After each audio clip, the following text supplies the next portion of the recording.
अस्सलामुअलैकुम प्यारे बच्चों, उम्मीद करता हूँ आप सब खैरियत से होंगे। आज हम आपको एक ऐसी कहानी सुनाने जा रहे हैं जो एक फकीर और बादशाह की है। उम्मीद करता हूँ ये कहानी सुनकर आपको बहुत मजा आएगा। तो चलिए शुरू करते हैं इस कहानी को।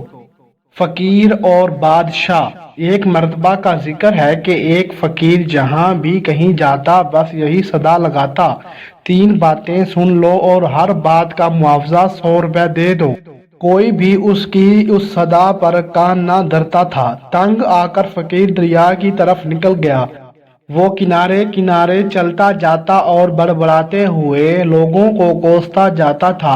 इत्तेफाक की बात है कि वक्त का बादशाह भी सैर के लिए वहां आया हुआ था।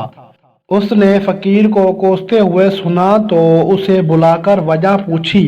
फकीर ने अपना तारुफ कराते हुए कहा, मैं थका हारा चंद्रा बदनसीब हूँ जिसने कीमती सौदा सस्ते दामों फरोख्त करने की कोशिश की, मगर किसी ने भी मेरी ना सुनी। बादशाह बोला, फकीर अब कहो, मैं तुम्हारी शर्त मंजूर करता हूँ।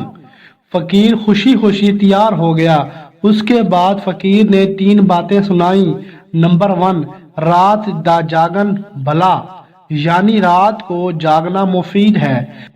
पहली बात बताकर फकीर ने बादशाह से उसका मुआवजा 100 रुपए की शक्ल में हासिल कर लिया। नंबर 2, आमन आले दा अधर भला, यानी आने वाले की तरकीम करने में भलाई है। दूसरी बात सुनाकर फकीर ने बादशाह से मजीद 100 रुपए ले लिए। नंबर 3, जदल बलाद सराज सोखाला, यानी जिद्दी के सर में जब तक 100 जूते ना लगे उसकी इस्लाह नहीं होती।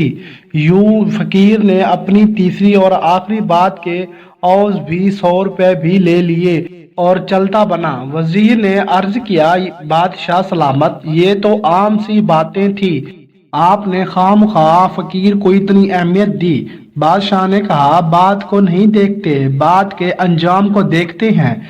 अब तीन बातों की हकीकत मालूम करने के लिए बादशाह भेस बदल कर रात को महल से निकल पड़ा। उसे दो औरतों की आवाज सुनाई दी, एक हंस रही थी और एक रो रही थी। बादशाह ने बाहर से आवाज दी, वो बोली, कौन? बादशाह ने कहा, पहरेदार। वो कहने लगी, जा चला जा, मैं हंस रही हूँ, मेरा नाम तदबीर है। वो जो रो रही है उसका नाम तकदीर है। बादशाह ने अंदर झांक कर देखा तो खूबसूरत औरतों के चेहरे दिखाई दिए। दोनों ने कहा, इस मुल्क के बादशाह को शाही बाग के पीपल का सांप डस लेगा, जिसके बायस बादशाह की मौत वाकया होगी। बादशाह वहां से रुखसत होकर सीधा अपने महल में पहुंचा।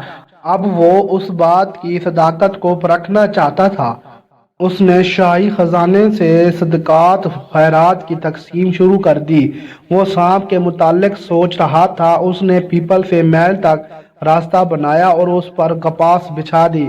उस रास्ते के दोनों तरफ फूलदार पौधे लगवाए और सांप का इंतजार करने लगा। एक खास वक्त पर सांप पीपल की शाखों के दरमियान से निकला और उसने जमीन पर छलांग लगा दी। महल तक का रास्ता सांप ने इंतहाई आराम से तय किया। सांप उस बंदोबस्त से बहुत खुश था। महल में पहुंचा तो बादशाह नफल पढ़ रहा था। सांप ने पंखारते हुए अपनी आमद का यूं ऐलान किया, ए जमीन के टुकड़े के बादशाह, मैं आ गया हूँ। बादशाह ने सुकून से नफल की अदायगी जारी रखी। जब नफल खत्म हो गए तो आखिरी नफल का सलाम फेर कर सर झुका लिया और बोला, लो रब का हुक्म पूरा करो। फरिश्ते के दिल में रहम पैदा हुआ। फरिश्ते की फरियाद पर रब ने इजाजत दे दी। गैब से आवाज आई, आधी जिंदगी उसको और आधी तुझको बख्शी। सांप हमला आवर होने की बजाय वापस रवाना हुआ।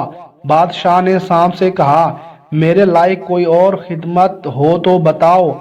सांप ने जवाब दिया, खिदमत वही है जो गर्ज पूरी होने से पहले की जाए। बादशाह को रात को जागने और आने वाले की कदर करने का सिला मिल गया। अब फकीर की तीसरी बात आजमाने का वक्त आ पहुंचा। दोपहर के वक्त बादशाह अपनी मलिका के साथ 7 माड़ 7वें मंजिल पर बैठा था। नीचे शहर दिखाई दे रहा था। یہ وہ زمانہ تھا جب جانور بھی انسانوں کی طرح بولتے تھے۔ ایک روٹھی ہوئی بھیڑ نے چھترے سے کہا، اگر تم اس وقت گھاس لے آؤ تو میں مان جاؤں گی۔ چھترے نے 3 چھلانگیں لگائیں لیکن کامیاب نہ ہوا۔ بھیڑ گھاس کے تقاضے پر مسلسل اڑی رہی۔ چھترے نے پہلے تو بہت منتیں کی کہ گھاس کو بھول جاؤ، جو باوجود کوشش کے نہیں حاصل ہو رہا۔ تنگ آ کر چھترے نے اپنی جلد کو جھاڑا جھنڈ کیا اور پھر بھیڑ کو ایک زوردار ٹکر دے ماری۔ بس ٹکر کا لگنا تھا کہ بھیڑ نے درد سے ڈھنڈال ہو کر سر جھکا لیا اور ضد ترک کر دی۔ بادشاہ یہ منظر دیکھ کر ہنس پڑا۔ ملکہ نے ہنسنے کی وجہ پوچھی۔ بادشاہ نے صرف اس قدر جواب دیا، انسان بہتر کوٹھی، دل بہتر کوٹھی۔ بادشاہ نے کہا، کوئی بات نہیں، جانے دو۔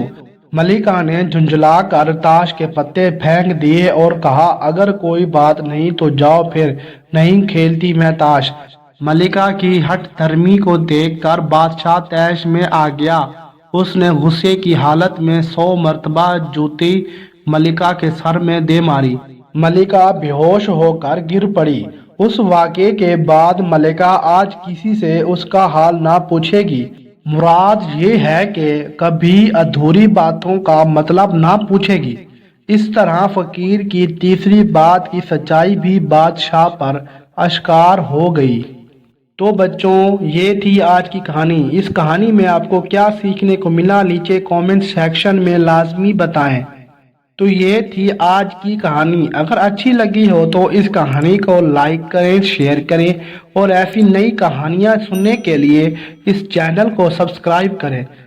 تو ملتے ہیں اگلی اور ایک نئی کہانی کے ساتھ، تب تک کے لیے اجازت دیجیے۔ خدا حافظ۔